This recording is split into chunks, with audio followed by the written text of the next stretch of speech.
Assalamualaikum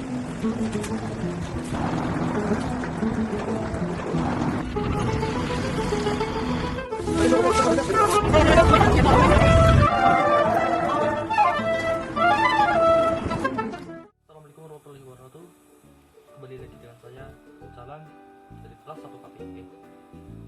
Di sini saya akan menjelaskan mengenai kedudukan fungsi hadis berdasarkan kehujahan hadis Nabi dan juga ingkar sunnah.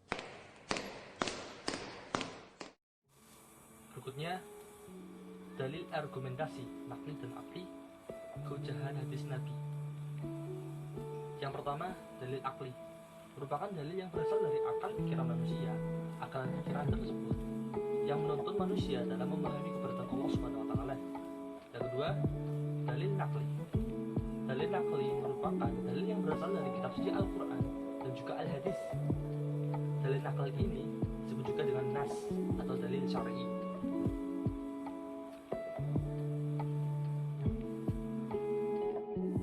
Berikutnya, saya akan menyebutkan argumentasi nakli dan akli pada kehujahan sunnah hadis Nabi. Yang pertama, dalil akli. Jumhur ulama menyatakan bahwa as-sunnah memiliki kedudukan kedua setelah Al-Quran. Dalam hal ini, Al-Suyuti dan Al-Qasimi memberikan sebuah pemikiran yang rasional dan tekstual. Adapun argumen tersebut ialah yang pertama, Al-Quran memiliki sifat qat'i al-wurud, sedangkan as-sunnah bersifat zami al-wurud. Oleh sebab itu yang bersifat qat'i harus didahulukan.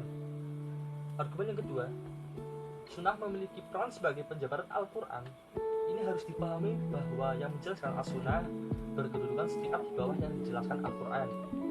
Argumen yang ketiga, adanya beberapa hadis dan asar yang memberikan keterangan tentang urutan dan kedudukan as-sunnah setelah Al-Quran.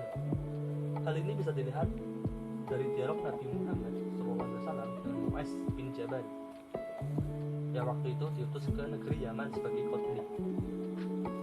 Nabi bertanya, dengan apa yang kau putuskan suatu perkara? Mu'adz menjawab, dengan kitab Allah. Jika tidak adanya nasnya, maka dengan sunnah Rasulullah, dan jika tidak ada ketentuan dalam sunnah, maka dan berijtihad. Argumen yang keempat, Al-Quran berasal dari Allah, sedang sunnah atau hadis berasal dari hamba dan utusannya. Maka selayaknya segala sesuatu yang berasal dari Allah itu lebih tinggi kedudukannya dibanding sesuatu yang berasal dari hambanya. Argumen kehujahan hadis Nabi dari dalil nakli. Banyak sekali ayat-ayat Al-Quran yang memerintahkan untuk patuh kepada Rasulullah dan mengikuti sunnahnya. Perintah patuh kepada Rasul berarti perintah mengikuti sunnah sebagai hujah.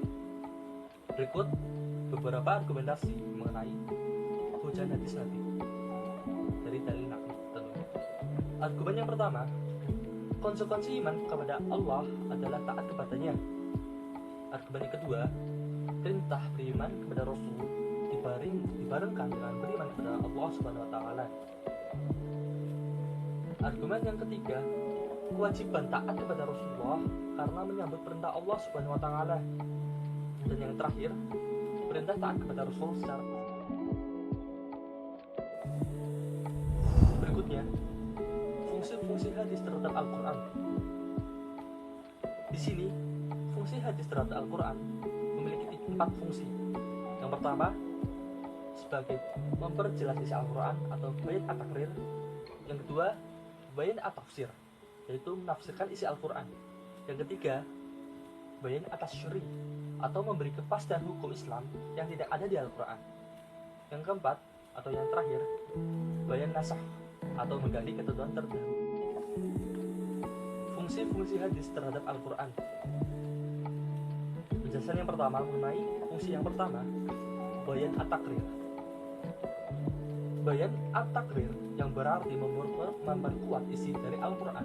Sebagai contoh, hadis yang diriwayatkan oleh hadis riwayat Bukhari dan Muslim terkait perintah berwudu, yakni Rasulullah SAW bersabda, tidak diterima seseorang yang berhadas sampai ia berwudu.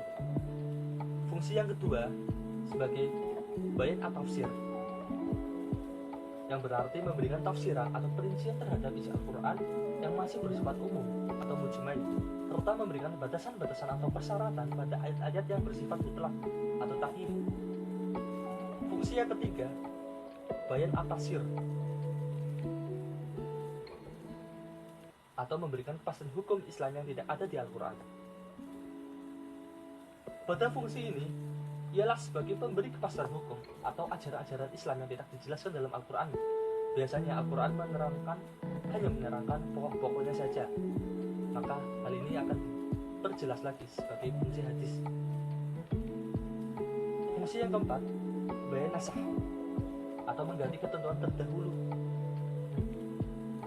Para ulama mendefinisikan bayan nasakh berarti ketentuan yang datang kemudian dan dapat menghapuskan ketentuan yang terdahulu, sebab ketentuan yang baru dianggap lebih cocok dengan lingkungannya dan lebih luas dibandingkan yang dahulu. Berikutnya, materi mengenai ingkar sunnah. Dalam pengertiannya, sunnah mempunyai beberapa arti, diantaranya tidak mengakui dan tidak menerima, baik di lisan maupun di hati. Bodoh atau tidak mengetahui sesuatu. Antonim kata al-irfan, dan menolak apa yang tidak tergambarkan dalam hati. Ingkar sunnah dapat didefinisikan sebagai berikut. Ingkar sunnah hadis adalah sekelompok umat Islam yang tidak mengakui atau menolak sunnah hadis sebagai salah satu sumber ajaran Islam.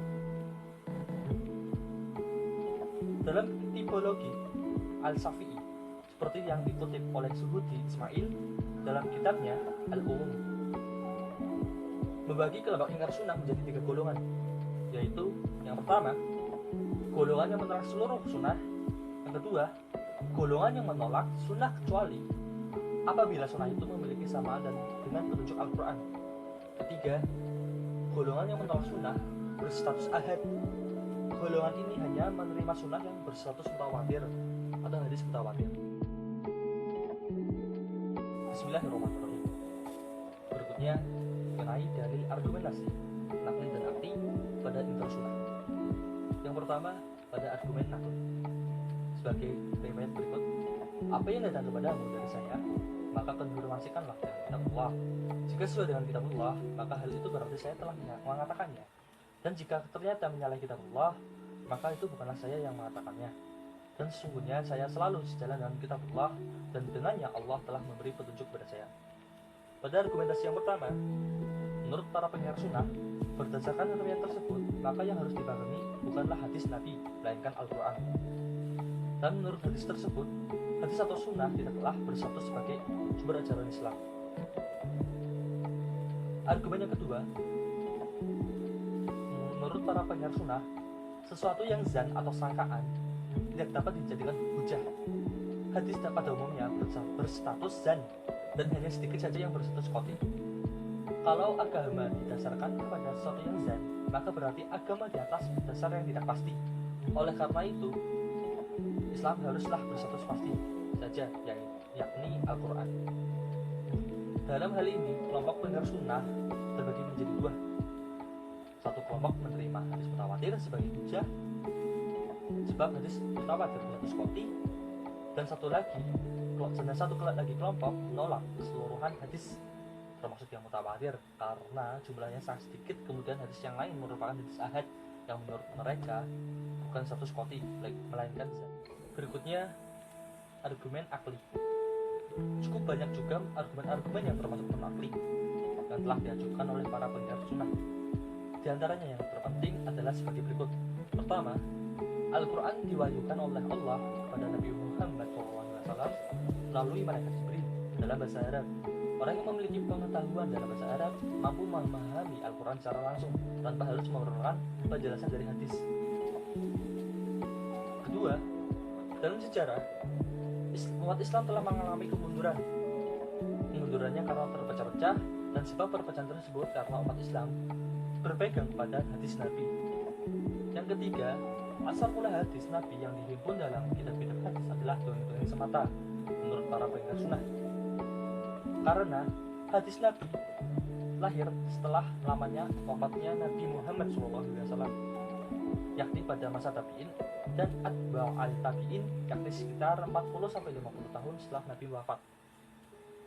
Dan hadis yang terhimpun dalam Sahih Bukhari dan Muslim merupakan hadis palsu.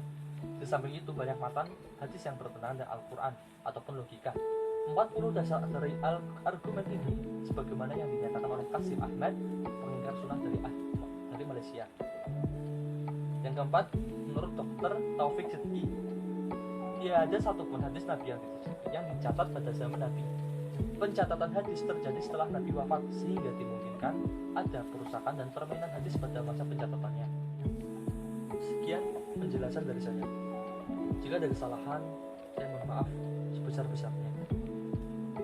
Jangan lupa subscribe, like, dan komen, dan share channel ini. Sekian, wassalamualaikum warahmatullahi wabarakatuh.